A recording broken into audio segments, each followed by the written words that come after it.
अगर आपके पास भी कॉर्पस फंड इकट्ठा हो गया है और आप चाहते हैं कोई मंथली इनकम स्टार्ट हो जाए, तो उसके लिए आपको क्या करना है, आज इस वीडियो में हम लोग डिस्कस करने वाले हैं।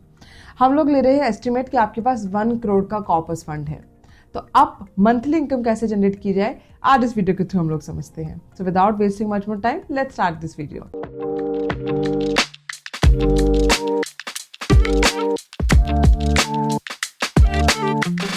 हे everyone, this is C Neha Gupta. I welcome you all on this channel. I hope आप सब लोग फिट होंगे, अच्छे से अपना काम कर रहे होंगे।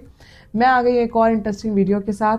ये वीडियो इसलिए इंटरेस्टिंग है बिकॉज मेजरली लोग ये चाहते हैं कि उनकी एक मंथली फिक्स इनकम बन जाए, बट ये पता नहीं कि उसके लिए करा क्या जाए। तो आज इस वीडियो में हम लोग यही समझेंगे, बट स्टिल हमेशा की तरह एक छोटी सी रिक्वेस्ट, प्लीज़ चैनल को सब्सक्राइब कर देना एंड बेल नोटिफिकेशन को भी प्रेस कर देना, जिससे कि आपको नोटिफिकेशन मिलती रहे, हमें मोटिवेशन मिलता रहे और काम करने का। सो आज के एग्जांपल में हम लोग ले रहे हैं आपके पास 1 करोड़ का कॉर्पस फंड है या फिर आपको मिला है। इट मिला है से मतलब कि आपको इनहेरिट हुआ, आपकी फैमिली में आपके ग्रैंडफादर ग्रैंडमदर किसी की डेथ हुई और आपको पैसा मिला, एफडी मिल गई 1 करोड़ की। तो एफडी से आप कितना ही अर्न कर लेंगे पर मंथ, बट अगर उसको हम सिस्टमैटिकली इन्वेस्ट करते हैं तो आप एक पर मंथ की अच्छी खासी इनकम जनरेट कर सकते हैं। तो उसके लिए सबसे पहले आपको क्या करना है, आपको एक अचीवेबल टारगेट प्राइस सेट करना है। So what is achievable target price? It means आप क्या चाह रहे हैं कि आपको कितनी मंथली इनकम होना चाहिए। एक अचीवेबल टारगेट जब आप सेट कर लेंगे, हम अपने एग्जाम्पल में सेट करते हैं 50,000 रुपीज़ कि मैं चाहती हूँ मेरे पास 1 करोड़ रुपए है और 50,000 रुपये महीने की इनकम आनी स्टार्ट हो जाए। तो अब मैं ऐसा क्या करूँ, कैसे इस 1 करोड़ रुपए को इन्वेस्ट करूँ? तो चलिए स्टार्ट करते हैं। सबसे पहला परसेंट, इट मीन्स फर्स्ट 10% आपको इन्वेस्ट करने हैं एफडी में। एफडी का इंटरेस्ट रेट ऑल दो मार्केट में वेरी कर सकता है, हो सकता है इस टाइम पे आपको 7% के आसपास भी मिल जाए, बट अभी हम अपने एग्जाम्पल में 6% एक कंजर्वेटिव रेट लेके चल रहे हैं। सो फर्स्ट 10% आपको इन्वेस्ट करने हैं एफडी में। Next 30% of total corpus fund यानी कि 30 लाख रुपए आपको इन्वेस्ट करने हैं लो रिस्क डेट म्यूचुअल फंड्स में। जहाँ पे रिस्क कम है, डेट म्यूचुअल फंड्स है, तो वहाँ पे एक इंटरेस्ट रेट हम लोग एक्सपेक्ट कर सकते हैं कि आपको 7% के आसपास का, मतलब 6 से 7% के आसपास का आपको इंटरेस्ट रेट मिल जाएगा।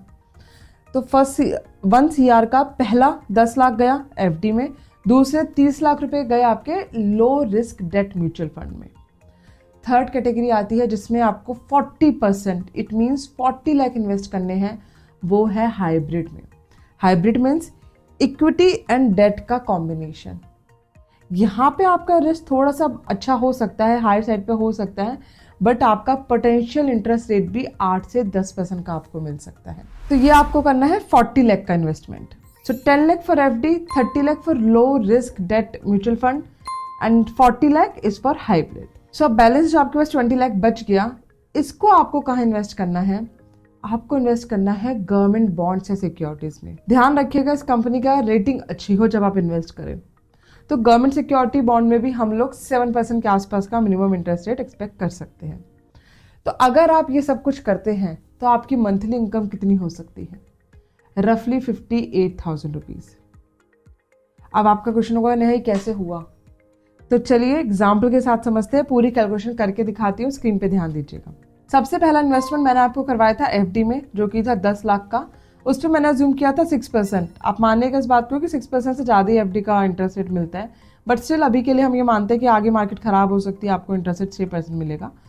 तो इंटरेस्ट रेट 6% के हिसाब से 10 लाख पे अगर मंथली कैलकुलेट करूँ तो बनेगा 5,000 रुपये। तो ये आप एंट्री कर लीजिए, 5,000 रुपये आपको एफडी से इंटरेस्ट आ गया पर मंथ। नेक्स्ट हमारा है डेट म्यूचुअल फंड, जिसमें मैंने इन्वेस्ट करवाई थी 30 लाख रुपीज़। मैं अभी के लिए ये मान रही हूँ कि डेट म्यूचुअल फंड में भी आपको बस 6% का ही इंटरेस्ट रेट मिल रहा है, बेनिफिट मिल रहा है। तो ये पर मंथ कितना हो गया? 15,000 रुपीज़। सो 5,000 प्लस 15,000, अभी तक की आपकी इनकम हो गई 20,000। नाउ मैंने उसके बाद 40 लाख आपको बोला था हाइब्रिड फंड्स में हम लोग इन्वेस्ट करेंगे, जहाँ पर पोटेंशियल इंटरेस्ट रेट 8 से 10% है। मैं लोअर साइड का ले लेती हूँ 8%, तो रफली पर मंथ की इनकम बन जाती है 26,667 रुपीज़। अब इसके बाद मैंने balance 20 lakh rupees government bonds में बोला था इन्वेस्ट करने के लिए, जो कि बनता है 7%। सो जहाँ से आपको इंटरेस्ट रेट पर मंथ मिलेगा 11,667। सो अगर इन सब का टोटल हम सम करते हैं तो अमाउंट बनता है 58,334 रुपीज़। रफली एक 58,000 तक की इनकम कर सकते हो। ध्यान रखिए, मैंने ये कंजर्वेटिव अप्रोच दी है, लोअर साइड पे रह के आपको बताया है।